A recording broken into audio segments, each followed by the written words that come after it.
Mayong hapon na. Ngayong hapon po. Okay. With regards po sa NICA, going back without having a sounding historical na po ito. It's alright, sir. With regards po sa kay Go Aping, alias Go, immediately after we received the information na nakaalis na siya ng bansa, we invited our foreign counterparts from Malaysia, Singapore, and Indonesia. And at the same time, we tapped our foreign liaison officers, including po yung, we call them Team PDF, the police, the defense attachés, and our foreign liaison officers. So with regards po sa escape route, possible escape route, we were able to obtain the photocopy of actually the sister of Alice Go. Pumasok po siya allegedly base doon sa passport. Si Sheila Guo. Sheila Guo. Okay, sir. Thank you, ma'am. Sheila Guo entered, medyo malabo kasi, doon po sa KK o Kota Kinabalu. So tingnan ho natin, masyado hong talagang poros ang border. And then after that, iba po sa Sabah area.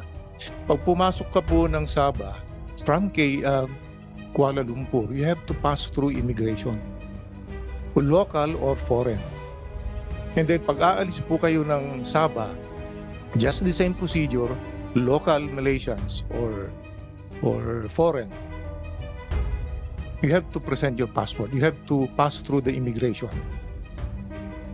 Ganun po yon. Now, meron po doon sa aming nakuha is medyo malabo nga lang, but nakikita doon Kinabalu.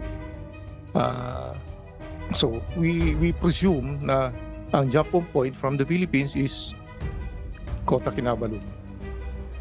Pero from the Philippines po, napag-alaman po ba ng authorities saan port or coastal area ng Pilipinas sila umalis? Meron hong sa mga previous hearings po, I think na-mention po to, yung mga possibilities. And well, I don't have the record. What I have here is yung galing ng Kota Kinabalu. And then from Kota Kinabalu, marami pong points doon, airports, ang western part of Sabah. Eastern part of Sabah. It's from Sandakan going down to Tawau area. It's the boundary na po ng Indonesia. So marami po doon. Ito rin po yung mga rota ng iba pong nating mga kababayan na na-traffic. As a matter of fact, Your Honor, way back 2022, meron hong 2 groups of Filipinas na na-traffic at nahuli po sila doon bandang Simporna and Tawau area. When we made some investigation together with our counterparts, they were using then a authentic Malaysian IC, and then authentic Malaysian IC identification cards. Pero iba po yun, authentic po yun, iba po ang humahawak. It was declared na nawala po yung mga authentic Malaysian ICs. So ginamit po doon ng mga kababayan natin, biktima ng trafficking. Ang iba po doon, may unconfirmed report na may nakarating from eastern part of Sabah to Kuala Lumpur. Pero yung 6 po, 2 grupo, more or less 12 sila ang nahuli ng Malaysian immigration, and then they were placed in the Malaysian depot.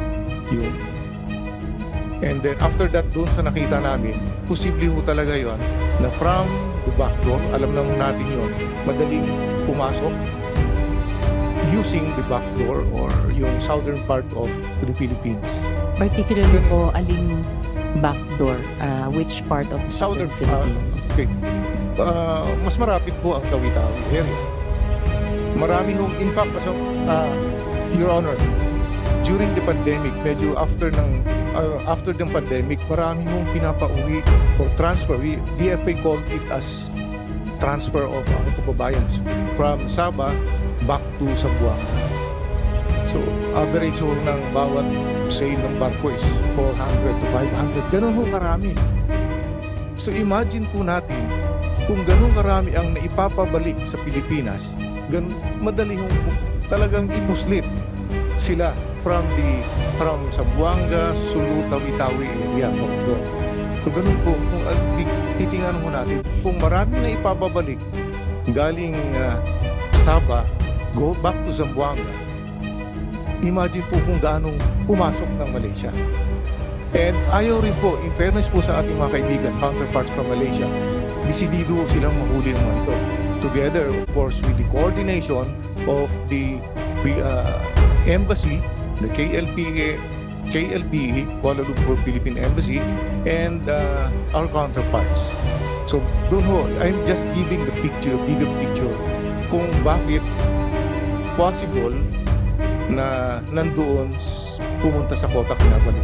Kasi from Kota Kinabalu, pwede pong mag-travel by land. Bawat major places ho doon sa Sabah, eastern part of Sabah, marami pong airports. So ang ruta na kinoconsider nyo sa ngayon na pinaka-probable ng pagtakas ni Guo Huaping, which is the original specific topic ng privilege speech na dinidinig nitong subcommittee, is from Tawi-Tawi or somewhere else in the southern backdoor of the Philippines papuntang Kota Kinabalu via Kuala Lumpur. Tama po ba? Yes, Your Honor. As a matter of fact, ito po yung dudugtong ko. Our agency was able to monitor Harry Roque's travel from Zamboanga to Tawi-Tawi on 02 September 2024 at around 9:30 in the morning, taking PR 2485. After po doon, titingnan natin from Tawi-Tawi, wala na ho kaming narinig. Tayo. So, another possibility po yun. Well, ayaw ko pong i-confirm, pero ito yung mga posibleng possibilities. So, from there, madali na po. In fairness again, with our counterparts in Indonesia, kasi kung going back to kay Guo Huaping o Alice Guo, nung nasa Indonesia na siya, the same again with, of course, the BI and the Philippine National Police, nandun po yung nakaabang ang ating team PDM na Police, Defense, and FLO. So doon po umikot, nahuli si Alice Guo sa Indonesia. We were able to monitor possibly from KK, then to Kuala Lumpur International Airport, and then from Kiliawa to Singapore Airport, Changi, and then nag-ferry na ho sila from Singapore to Bataan, Indonesia. So yun po ang mga posibleng na confirmed na po yun. But as to the question of how Alice Guo was able to leave the Philippines, ito po yung gaps na tinitingnan pa rin namin. Sa matter of fact, palagi po kami nagmi-meeting together with the Immigration Commissioner Biato. Ito, continuous po yun kasi may mga discoveries, may mga bagong informations kami without going further into the pinaka-details po yun, ma'am. May mga other means of or vehicles or other platforms, whatever, na pwedeng pagsakyan from Tawi-Tawi to eastern part of Sabah. So mula Tawi-Tawi po hanggang Kuala Lumpur, sumakay ba talaga sina Alice Guo ng barko o small boat, big boat, or lumipad lang sila sa pagkaalam ng From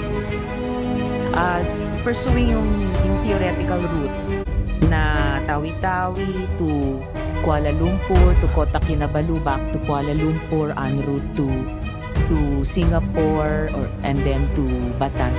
So yung pag-alis, kung mapupruweba nyo eventually Tawi-Tawi to Kuala Lumpur, was it by sea or by air sa pagkaalam ng NIA? Wala. Ang pinaka kwan po noon is by sea.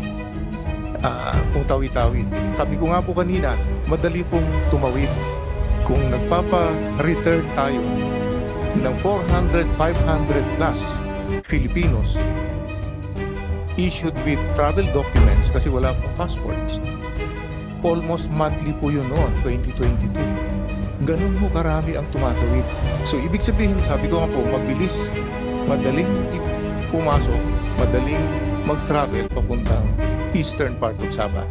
And sir, of course, mula Tawi-Tawi, pwedeng umalis by sea or by air. Pero para dumating sa Kuala Lumpur International Airport, KLIA-1, by air. By air po. So, mas malamang by air tumakas si Guo Huaping kesa by sea. From KK to or eastern part of Sabah, if from Sandakan to Kuala Lumpur, it takes more than 2 hours po ang flight time. And from Tawi-Tawi to KL International Airport, so, pinaka-logical, by plane. Hindi po, wala pong Tawi-Tawi to KL. Na commercial flight. Wala po. Unless chartered flight Galing po ng KK. Baka ibig niyo kung sabihin, Your Honor, is from KK. Di po. Or Sinusunod ko KK. yung ruta na, Opo. yung possible route na nilarawan nyo kanina. And, Sir, if I could ask briefly BI about this. Very interesting po yung the working theory that you're describing. Anong tingin po, Chief Manahan, ng BI sa theory ng Nika kung paano nakatakas si Guo Huaping? Madam Chair, there was a discussion and meeting held last year, and I'm also on board nung nag-meeting the discussion. Nabanggit po ni Sir kanina na theory. BIA also have the same theory as stated by the gentleman from the Nika, Madam Chair. So, sa tingin din ng BI, pinaka-probable na jump-off point ni Guo Huaping was Tawi-Tawi Madam Chair, yes, by sea. by sea.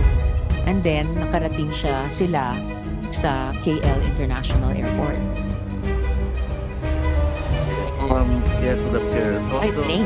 yung KL International Airports, that's still a mystery, Madam Chair. No, sir. Actually, that's the only thing we know for sure now. Meron po tayong pruweba na stamp verified by my offices, Malaysian sources. No? Oo, sa KL. Na the stamp at KL International Airport, Terminal 1 apparently, is genuine. Yun lang ang alam natin for sure sa hindi ko maintindihan bakit napaka-misteryosong pagtakas na yun. Fully agree, Madam Chair. Though the stamp might be legit, but how it was stamped may be erroneously done, Madam Chair. So pero sa ngayon, pareho yung working theory ninyo sa BI dun sa nilalarawan ng Nika. Yes po, Madam Chair. Thank you, Chief Manahan. Please proceed, Sir Silvio. okay, yun po yung theory natin in which we were able to find out talaga. Even with the documents provided to you by your sources, ma'am, especially yung from Leo 1, then to Zamboanga, and to Singapore to Indonesia.